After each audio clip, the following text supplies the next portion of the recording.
Paano ka ba makukuha ang pagmamahal mo?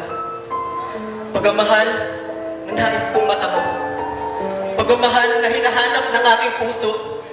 Pagmamahal na magbubuo sa aking pagkatao. Ito, ang sinabi sa akin ng mundo. Para tanggapin nila ako, dapat sabay ako sa uso. Mga damit ko dapat laging bago. Mga presyong umaabot ng libo-libo dahil ang suot mo. Yan ang halaga mo. Kahit di ko kailangan bilhin, bibilhin ko pa rin. Para lang sa kanila ako'y maging. Dapat ako'y matalino. Dapat walang bagsak o pasang-awa lamang sa aking mga grado. Dahil mga walang silbi ang mga mahihina ang ulo. Ang pinakamasakit, ikakaiyakan ng mismong magulang mo. Dahil tanggap ka lang nila pag may nagawa kang maganda, pag may nauuwi kang pera. Ganito ba talaga ang pamilya? Dagdag pa ng mundo, dapat ako'y may bisyo. Alak, dota, sigarilyo. Hindi doon, hindi dito. Nawawala pansamantala ang problema ko.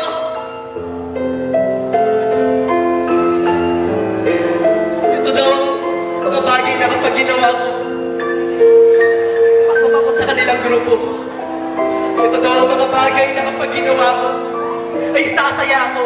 Pero ba't hanggang ngayon, ramdam kong may kulang sa puso.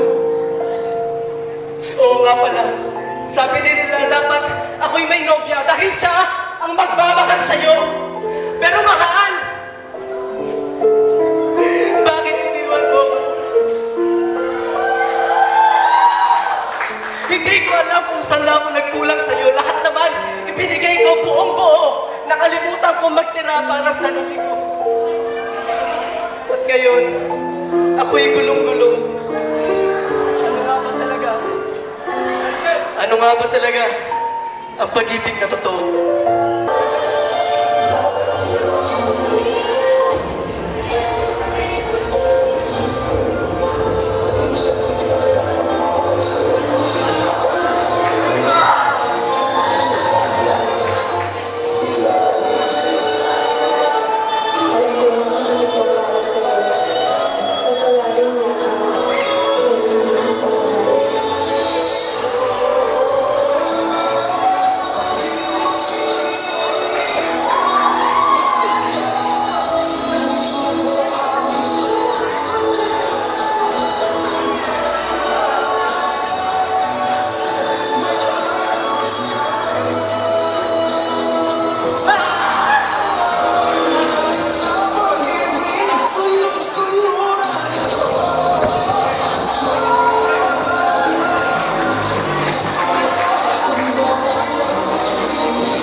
ang ibibigay ko sa'yo.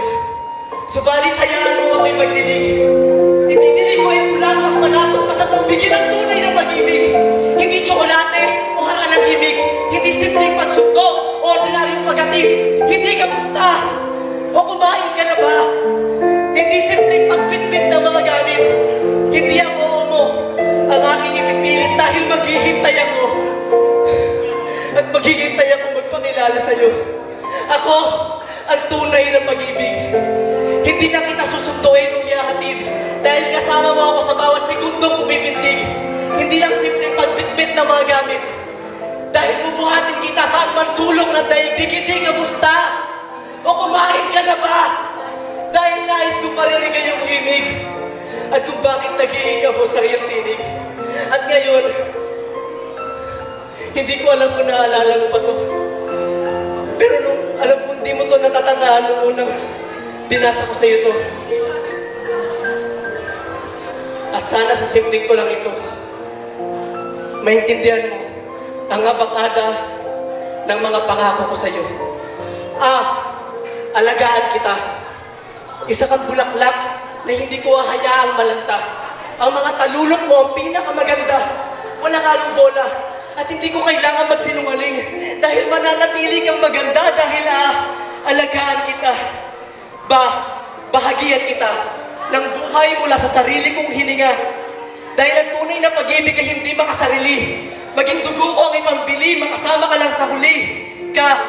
Kabisaduhin kita na parang isang romantikong tula. Ang bawat berso at linya na nakapaloob sa kung sino ka ay walang sawang ulit-ulitin hanggang sa mabali ang sumpa. Hanggang sa pagkukulang mo at ang pagmamahal ko ay muling magtugma. Damayan kita sa bawat pagtawa at pagtangis. Sa bawat pagpunas mo ng pawis. Naalala ko ba nung unang beses kang mahulog? Nung ilang beses kang hinele ng Let Me Be The One ni Jim Bondok bago ka matulog? Nung ang pinakamalaking problema mo na sa love life ay ang hindi mo siya makasama pag uwi galing sa klase dahil cleaners ka. Nandun ako kasama mo habang naglilinis ka. Engganyohin ka ng mundo na ang pag-ibig ay hindi totoo. Isang apoy na ang panggatong ay matatagpuan lamang sa mga tingin, sa mga haplos, sa mga salita ng taong ginawa mo ng Diyos. Kaya ngayon ang puso mo'y naiwang lamdos, pero gamutin kita. Kapag sugatan ka na at nakahandusay, kapag pakiramdam mo wala ka ng lakas para mabuhay, hanapin kita. Dahil iwan ka ng mundo, pero ang tunay na pag-ibig ay ako. Laban ako para sa'yo. Antig ba ang hinaharap mo ay tatapusin ko, mahalin kita. Hanggang sa aking huling hininga na nakawin ko ang kirot sa puso mo, ang sugat sa kaluluwa mo. Oo, maraming beses ka nang nagkamali. Pero pakinggan pa rin kita. Papatawarin at papalayain ka. Ragasa ang dugo mula sa sugatan kong katawan, mabigyan lang kita ng buhay na walang hanggan. Saluhin kita ng mga kamay na ikaw mismo ang pangako. Tanggapin kita at ang buong pagkatao. Unawain kahit ilang beses kang nagpatalo.